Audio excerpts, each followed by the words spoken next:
Hello, 皆さん、こんにちは. Thank you so much for joining us today, yet for another session of Have a Coke and Tea with the Society. My name is Yoshi Domoto. I'm the Executive Director of the Japan America Society of Georgia, and so glad that you are here tuning in as we celebrate actually Asian American Heritage Month. So I am actually enjoying a nice hot tea today as it has been a little rainy here in Georgia lately. But without further ado, let's welcome our special guest today, Mr. Dylan Horne. Dylan-san, konnichiwa, and what are you enjoying today? Yes, good afternoon, konnichiwa, minasan. My name is Dylan Horne. I'm with the Metro Atlanta Chamber on the Economic Development Team. I'm a project coordinator. Today, I'm enjoying a cold bottle of Oi Ocha. So sticking with the tea theme today. Very nice. And I saw that it's organic too, right? So you keep Absolutely. Well, nice. So Dylan, tell us a little bit about yourself, the type of work you do with the Metro Atlanta Chamber of Commerce, and hopefully we can kind of learn more about all the important work that you do with the chamber. Absolutely. So like I said, I'm a project coordinator on the Economic Development Team. Our main mission as part of the chamber is to really, enhance the quality of life within the 29 county MSA region, which is the Metropolitan Statistical Area that the government sets. And so we work with all 29 counties and to bring companies from, not only around the United States, but abroad as well. And also companies that are already established here who are looking to grow their operations. We, help with every single company, no matter, the industry or size. And we try to get, people in Atlanta jobs. That's our story. Well, nice. I know Japan is Georgia's #1 foreign investor. And I know they do a whole lot of work within the metropolitan Atlanta area too. So hopefully we can work together to kind of bring in more Japanese companies as well as other companies too. Yeah, absolutely. Perfect. So I know you and I kind of share similar background a little bit, but you look Japanese, but you also look American, kind of like me. So tell us a little bit about kind of your background. How did you get first introduced to Japan and also the US? Sure. Great guess. You hit it right on the head. I'm actually both Japanese and American. My mother is Japanese and my father is an American. I was actually born and raised in Hamamatsu, Japan, which is in Shizuoka-ken, same prefecture as Mount Fuji, and the headquarters of Suzuki Manufacturing, where my father used to work a long time ago. And so I was introduced to Japan as organically as one can, I guess, being born and raised there. And then I moved to the great city of Rome, Georgia, which is northwest of Atlanta, around 9 years old when I was in the 3rd grade. So it was definitely a culture shock, so to speak, and a different pace of life. But, loved growing up in Rome, and, I attended high school there. And then I went to the University of Georgia for college. And after college, moved to Atlanta. Georgia's always, been my home like Japan. So I wanted to, stay local and to find a career here. And so I'm fortunate to be with not only the chamber, but know a lot of, friends and colleagues who are still in Atlanta and Georgia. Well, nice. Well, yeah, I was born in Japan, just outside Kawasaki in Kanagawa-ken. And then of all places, moved to Charlotte, North Carolina. Charlotte maybe a little bit bigger than Rome, but still, I think we have kind of similar paths to kind of growing up both in Japan and the US. So definitely feel kind of your upbringing too. So maybe you can tell us about kind of how it was growing up both in Japan and the US, and how has that helped you kind of with your career and kind of helping you kind of mold into the person you are today. Sure. So I definitely think that I had a slightly strange experience compared to, a lot of my friends who are American. I do look, I guess, a little bit of Japanese and a little bit of an American too. But, in Japan, I'm, still what they call a gaijin. So, an outsider or a foreigner. So, growing up, especially in the 90s when there weren't as many foreigners in Japan, my father and I, when we would go run some errands or go out into the town or the city, we would, people would physically stare at us just because, we look foreign. And so I pretend that I was famous growing up and, loved the spotlight. That in reality, that was probably not the case, but, still I had a great experience having both cultures to kind of to build me as a person. I know it's definitely helped me because I have a wider kind of cultural view and appreciation for different not only cultures and customs, but people of all diversities and backgrounds too. I think that's only helped me, especially in the chamber. So much of our work is not only in-person based. I guess it's not really in-person based anymore because we're all in this strange virtual world, but it's still building and maintaining those relationships, and to have an understanding of people's diversities and backgrounds, I think only helps in that. So I definitely think it's helped me over the years. Well, great. Well, being bilingual in both Japanese and English, and also bicultural, and being able to understand Japanese and American culture, because it is far beyond just language, is certainly a big asset. I think you as a person, but also for the chamber as well in your kind of professional work. So so definitely keep up the great work.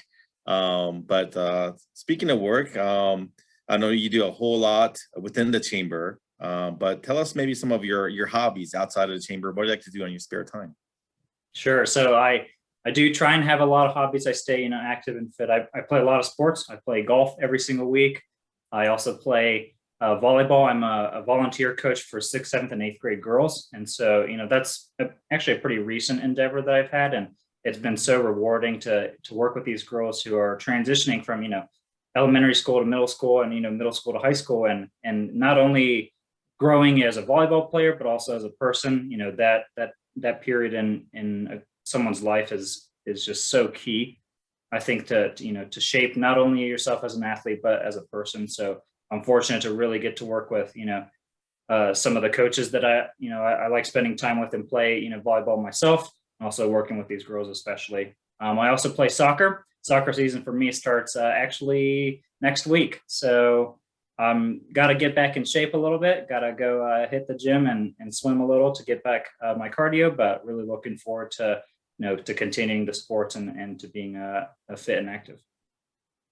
Well, nice. I'm a big fan of sports too. So you might be a little bit more in shape than I am, but yeah, definitely good luck with all the endeavors you have going on with golf, volleyball, soccer, and so much more. But yeah, so kind of moving forward. So what do you enjoy most about work, and maybe some of the challenges you have as well? Sure. So like I said, so much of what we do at the chamber is building and maintaining those relationships, right?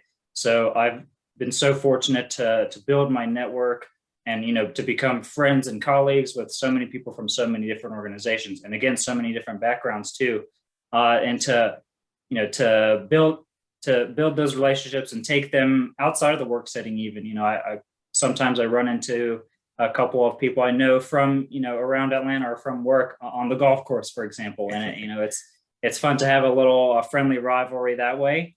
And so the people aspect, I think, is by far my favorite. That being said, I wholeheartedly believe in the work that we do as a chamber, and to enhance the quality of life and bring jobs to the people of Atlanta and the state of Georgia, excuse me. So it's nothing but rewarding. Of course, 2020 and the pandemic has had its sets of challenges. I think again the biggest one being, since so much of our work used to be in person based, pivoting all that to a virtual platform, but also trying to be just as effective and to continue to better yourself every day and every year has been a challenge. That being said, I think we navigated the pandemic pretty well so far, and it's only going to go up from here. So I know the light at the end of the tunnel is hopefully close, and we'll continue to position Metro Atlanta as a top tier global region. Yeah, most definitely. I know this past year has been a big challenge for all of us, but everyone tuning in, definitely encourage you all to continue being active with events, online, webinars, whether it's the Japan America Society or the Metro Atlanta Chamber. But as things open up more and more, there's going to be a lot of, I think, opportunities to get back in person. And like Dylan said, it's all about those personal relationships. So I think we've all been kind of chomping at the bit to get back out there and kind of rekindling those connections and maybe building some new friendships as well. So certainly when it's safe to do so and when you're comfortable, definitely get out and continue kind of the personal networking that is so important and vital today in any kind of business industry you're in. So Well, Dylan, just to kind of take us out, maybe tell us some of your future goals, whether that might be professionally or personally, aspirations, and then any messages, hope that you want to share with our viewership. Sure. So, professional goals, I think, is to be fully invested in the chamber's work. I have a personal interest in the policy landscape as well. So finding ways to bridge the gap between economic development, which is the current team I'm on, and the public policy team, who we work closely with, and all the great work that they do during not just this past legislative session, but any future legislative sessions as well. Any way that I can get plugged in, I think, is a pretty short-term professional goal that I have that I think is attainable. So that's what I'm going to continue to work towards. And any messages to the viewers, obviously hope to not only have a in-person Coke or tea with you, Yoshi, but to get back to the new normal, so to speak, and maybe even some of the old normal. But of course, keeping this hybrid, keeping it safe. It's important to do whatever you're comfortable with, but also to beat the coronavirus once and for all. Hopefully, in time for the 2020 or 2021 Olympics that are going to be in Tokyo. It'd be really nice to be able to go visit there, but if not this year, I know I'll go back and visit it in the coming years. So I'm really looking forward to it. Great. Well, thank you so much for taking the time to be with us today and sharing about yourself and your work. But one last thing. So where can people learn more about the Metro Atlanta Chamber of Commerce? Can you share us maybe the website and then maybe any social media links or connections that people can kind of learn more about the great work you do? Absolutely. So our website, I believe, is metroatlantachamber.com. I guess it's not, I believe it is metroatlantachamber.com. The social media platforms, this is the one where I should say I believe. I know we're on Instagram because I follow them. I know we're on Twitter, but I believe it's at ATL Chamber. But we're happy to get plugged in. Again, any businesses that are considering moving to Atlanta or expanding their current operations that are already in Metro Atlanta, happy to work with them. And so looking forward to making Atlanta more prosperous. Great. Thanks so much. And yeah, like you said, Dylan, let's get together for a in-person Coke and tea. And perhaps after hours, some entertainment as well. But yeah, as we open up more and more, certainly looking forward to seeing you in person, and all of our members tuning in. I'll definitely visit the Metro Atlanta Chamber of Commerce's website to learn more about the great services they offer. And certainly let's make Atlanta and the metropolitan area a greater place as I think bigger and kind of better things are up on the horizon for all of us. So thank you again, everyone. Take care, be safe, and we'll see you again soon. Yes, thank you. ありがとうございます。どうもありがとうございました。